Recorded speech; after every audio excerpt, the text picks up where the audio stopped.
jẹ́ chairman àwọn lọ́balọ́ba ní Ọ̀yọ́ state imagine wọ́n fi Olúbàdàn jẹ́ chairman àwọn lọ́balọ́ba ní Ọ̀yọ́ state tálàfẹ̀yọ́ dé wà ń bẹ̀ tálàfẹ̀yọ́ wà láyé àrífín ńlá nìyẹn àbùkù ńlá nìyẹn ìgbà wo ni wọ́n bẹ̀rẹ̀ sí ní jẹ Olúbàdàn náà dígbà tẹ́ ń gbé ipò bàbá fọ́mọ ni ó yẹ kó lọ bẹ́ẹ̀ gómìnà Ṣèyí Mákindé eléyìí tẹ́ ṣe yóò dá ẹ ṣe máa fi Olúbàdàn jẹ chairman lọ́balọ́ba ní Ọ̀yọ́ state wọ́n bẹ̀rẹ̀ sí ní jọba Ìbàdàn sí kò tí ì ju 1930 lọ náà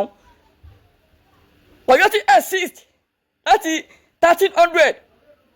tó fi wọ 1830 ẹ wo 1830 sí 1930 náà haba kò yẹ kó rí bẹ́ẹ̀ kò yẹ kó lọ bẹ́ẹ̀ gbogbo gómìnà tó kú ẹ dá sí o ẹ tún wá sọ wípé wọ́n á máa pín láàrin tani àti tani láàrin Olúbàdàn Aláàfin Ọ̀yọ́ sọ̀hún no kí n gbé ipò bàbá fọmọ o no kò yẹ kó rí bẹ́ẹ̀ Aláàfin Ọ̀yọ́ ló yẹ kó jẹ permanent chairman lọ́balọ́ba ní Ọ̀yọ́ state kí president Tinubu lè tè dá sí kí president Bọ́lá Ahmed Tinubu kó jọ kó dá sí gbogbo àwọn gómìnà tó kù náà kó dá sí kò yẹ kó lọ bẹ́ẹ̀ láyé àárín fílà ló jẹ́ fún Ọ̀yọ́ àbùkù ló dẹ̀ jẹ́ fún Ọ̀yọ́ yes má gbàgbé ìwọ ọkùnrin tó kọ ẹ bá kéré jọjọ orí ẹ lọ tètè kàn sí Yahya Gambari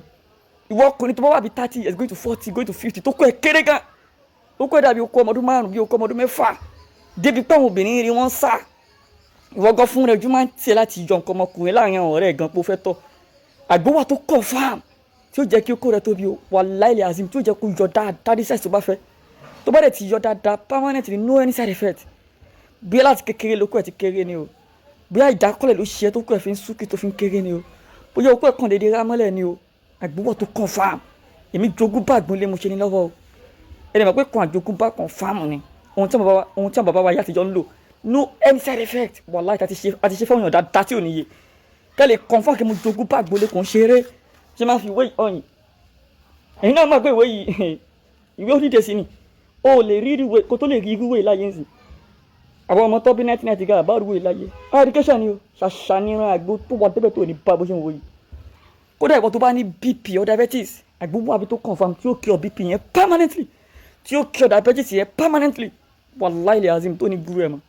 sórí BP tó bá ti ń pẹ́ jù lára máa ń result sí stroke máa ń fa kú jìjì diabetes ní tiẹ̀ tó bá ti ń pẹ́ jù ó máa ń fa egbò àdájì náà ni egbò tí wọ́n máa treat tí kò ní jiná bọ̀rọ̀ títí tí wọ́n á sọ kó máa gẹ́sẹ̀ àbí wọ́n máa gé apá ìgbà tó bá ń jẹra so àgbówó àbí tó confam tí ó cure BP yẹn permanently tó cure diabetes yẹn permanently ó ní bí àwọn bàbá wa yàtijọ́ ó ní bá ṣe ń treat BP ó ní bá ṣe ń treat diabetes yẹn kó tó kọ́ òyìnbó dé àti ṣe fún àwọn èèyàn dáadáa tí ò níye wallahi azim tètè message mi lórí WhatsApp lórí 09021975321 09021975321 09021975321 tó bá fẹ́ tètè get mi orí WhatsApp wá ti get mi.